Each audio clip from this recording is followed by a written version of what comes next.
Pemerintah mengusulkan kenaikan biaya haji reguler menjadi 69 juta rupiah. Kenapa kenaikannya mencapai 76% lebih dari tahun lalu? Kita bahas bersama Wakil Menteri Agama Zainud Tauhid Saadi, bergabung juga Ketua Komisi 8 DPR RI Ashabul Kahfi.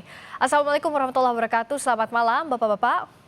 Waalaikumsalam warahmatullahi Waalaikumsalam wabarakatuh. warahmatullahi wabarakatuh. Selamat malam Mbak Friska. Selamat malam, saya ke Pak Wamen dulu.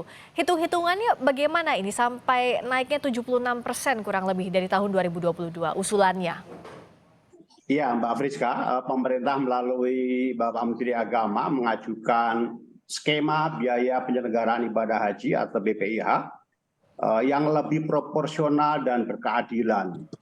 Komposisi biaya perjalanan ibadah haji atau BP yang ditanggung jemaah dan penggunaan nilai manfaat dihitung secara lebih rasional dan proporsional. Hal ini dimaksudkan untuk menjaga agar nilai manfaat yang menjadi hak seluruh jemaah haji Indonesia, termasuk yang masih mengantri keberangkatan, tidak tergerus habis. Kita semua mesti tahu bahwa nilai manfaat itu bukan hanya milik jemaah haji tahun ini yang berangkat, tapi juga milik seluruh jamaah haji yang sudah membayar setoran awal dan masih menunggu antrian berangkat. Perlu diketahui, pemanfaatan dana nilai manfaat sejak tahun 2010 sampai tahun 2022 itu terus mengalami peningkatan.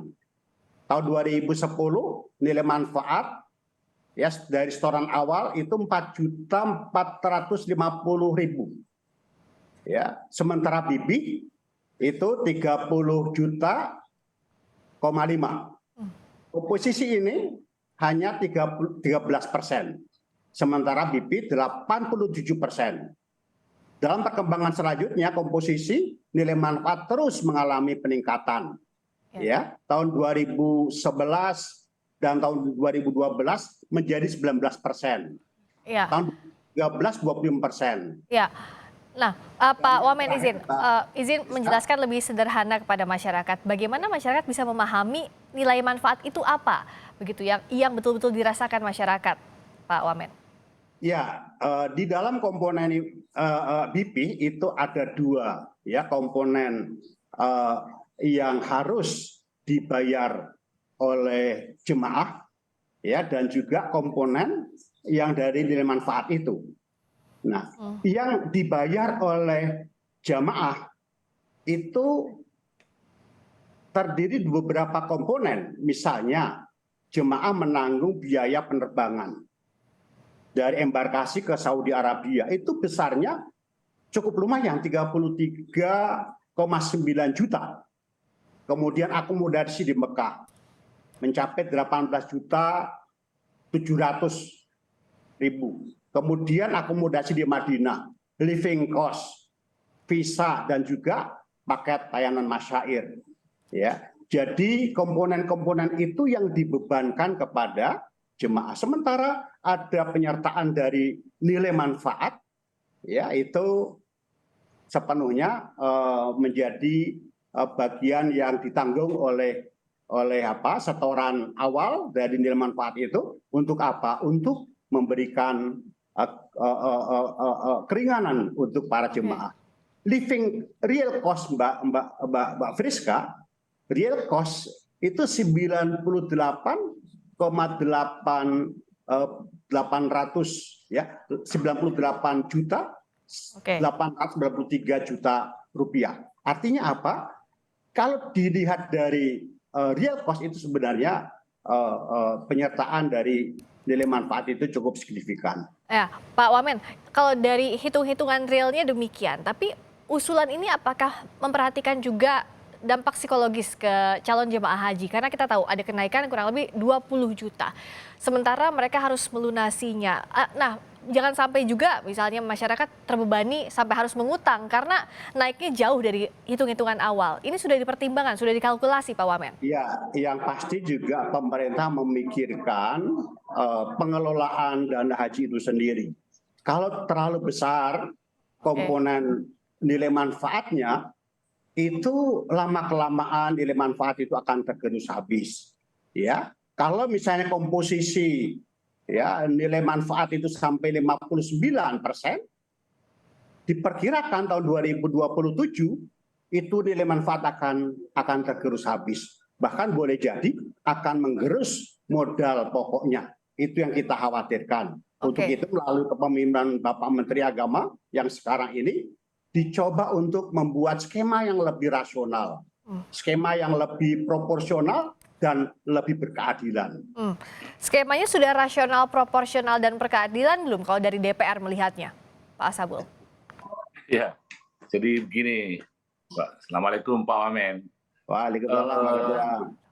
Kami dari Komisi 8 dapat memahami ya alasan Kementerian Agama yang mendorong kenaikan BPIH. Tapi yang kami tidak setuju kalau kenaikannya sangat drastis dan signifikan. Terbalik. Jadi dari 30-70, sekarang terbalik 70-30. Ini tentu sangat mengagetkan, khususnya masyarakat yang akan berangkat tahun ini. Olehnya itu kami mencoba menawarkan solusi agar beban ini tidak 30-70, tetapi kita menawarkan solusi 50-50%. Jadi 50% dibebankan kepada jamaah, kemudian 50% tetap menjadi beban BPKH. Karena kalau sampai kenaikannya 79% seperti yang disampaikan tadi, saya khawatir dan mulai saja kemarin saya sudah menerima telepon bertubi-tubi pengaduan dari masyarakat. Pak Ketua, saya tidak bakalan haji lagi tahun ini walaupun sudah giliran saya. Nah, jadi saya kira ini perlu kita pikirkan bersama. Dan Komisi 8 melalui Panja BPIH ini sudah bersepakat dengan Kementerian Agama untuk membahas BPIH ini sehingga ada solusi yang bisa lebih meringankan para calon jamaah. Di satu sisi juga BPKH bisa mengelola keberlangsungan dana haji yang dikelola di sana. Nah Pak Wamen tadi belum apa-apa sudah banyak ditelepon tampaknya Pak Ketua nih. Dan hitung-hitungannya sudah ada kajian studinya atau bagaimana? Ketemu angka 70% yang dibebankan kepada jemaah, saya kira itu angka yang ideal ya, angka ideal. Karena kita melihat, memperhitungkan pergerakan nilai manfaat yang harus dikelola oleh BPKH itu juga harus nantinya mengalir kepada seluruh jamaah haji Indonesia yang sekarang ini masih mengalami daftar tunggu. Yang kami khawatirkan kalau kemudian kita semangatnya dihabiskan di depan, itu nanti jemaah haji yang di belakang tidak mendapatkan manfaat apa-apa. Ini yang juga perlu mendapatkan perhatian kita bersama. Yang pasti kami juga ingin bahwa biaya perjalanan ibadah haji itu betul-betul bisa terjangkau oleh masyarakat. Namun juga dalam kondisi tertentu kita juga harus lebih rasional dan juga lebih proporsional. Untuk apa? Untuk keadilan bersama. Oke. Jadi maksud saya begini tadi. Silakan Pak Ketua. Jadi beban 50% ini agar jemaah itu nggak terlalu kaget. Kan. Jadi tidak drastis langsung begitu ya Pak Asabul Kafi? Nah, kemudian pada saat yang sama kita dorong BPKH untuk melakukan inovasi investasi. Sehingga manfaat dari investasi itu bisa lebih besar daripada model investasi yang ada hari ini. Jadi mungkin kita kasih waktu 4-5 tahun lah BPK untuk membenahi investasinya. Setelah 5 tahun kita lakukan evaluasi bahwa apakah skema 50-50 ini akan kita pertahankan atau tidak, ya nantilah kita lihat. Memang sih kalau BPKH tetap dengan model investasi hari ini, itu sangat berat bagi BPKH untuk melakukan subsidi yang lebih besar. Ya. Nah, Oke. makanya kita dorong lah 4 sampai 5 tahun kita dorong dia investasi di sektor real. Kalau hanya investasi dalam bentuk sukuk, kemudian dalam bentuk bank syariah, Tidak akan mengejar begitu ya? tidak akan ngejar itu karena Hmm. kecil sekali. Ya, Kita contoh Malaysia. Iya. Malaysia udah berani investasi di sektor real. Dia investasi di sawit, dia investasi di tambang. Sehingga sebenarnya Malaysia itu lebih tinggi hari ini BPIH-nya dari Indonesia. Tetapi dia disubsidi juga sangat tinggi oleh pemerintahnya, gitu kan? oke. Jadi itu. Ya, Kemudian yang kedua, mungkin juga perlu ada, kami sedang mengkaji di Panja kemungkinan penghematan terhadap beberapa komponen. Contoh, ini kita harus pikirkan bersama terkait dengan lama tinggal di Arab Saudi. Hari ini kan 38 sampai 40 hari. oke. Mungkin ke depan kita bisa pikirkan cukup 30 hari aja. Itu kan sudah luar biasa bisa memangkas Baik. biaya ONH itu. Iya. Nah, singkat saja Bapak-Bapak, terakhir ke Pak Ashabul Kahfi dulu, evaluasinya apa sejauh ini jadinya? Dan kalau menurut DPR idealnya apakah langsung diterapkan berapapun itu nanti proporsinya tahun ini atau masih menunggu dulu sampai kajiannya betul-betul matang agar juga jemaah tidak langsung kaget begitu? Apalagi dananya kan tidak main-main. Kalau saya, karena waktunya sangat mepet Bu ya, ini Ya. tinggal 3 bulan loh. Betul. Sehingga menurut saya kenaikannya itu kalau saya, solusi yang saya tawarkan tadi itu 50-50% saja, sehingga masyarakat nggak kaget. Gitu kan. Oke. Karena kalau 70% pasti kaget. Dan kekhawatiran saya, seperti saya katakan tadi, akan banyak tidak akan berangkat. Bayangin aja Bu, kalau mereka harus menombok 45 juta kan, Ya. kali 2 orang, itu sudah 90 juta kalau Iya. yang naik. Apalagi banyak Tapi ini calon jemaah tadi, kita yang mau kita nabung harus- bertahun-tahun, berpuluhan tahun bahkan. Satu, yang kedua, kita harus pahami, sebagian besar jemaah kita ini, maaf, adalah berlatar belakang ekonomi menengah ke bawah. Ya. Kalau saya tidak mengatakan orang miskin. Mereka menabung baik. ONH itu 10 tahun sampai 15 tahun. Gitu. Iya, betul. Gitu.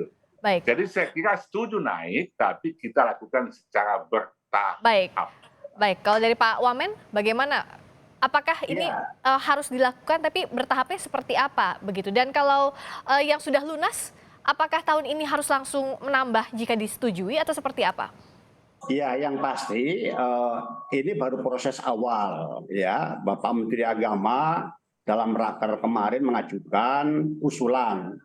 Nah, mekanisme berikutnya adalah dibentuk panja. Dalam panja itulah kami bersama-sama dengan DPR Komisi 8 membahas ya poin per poin mana yang bisa diefisiensi, mana yang perlu mendapatkan afirmasi misalnya dan sebagainya. Saya kira itu sangat terbuka untuk dibicarakan. Ya. Yang pasti kami Bapak Menteri Agama berkeinginan bahwa penerapan BPIH itu betul-betul harus proporsional dan juga berkeadilan kepada semuanya.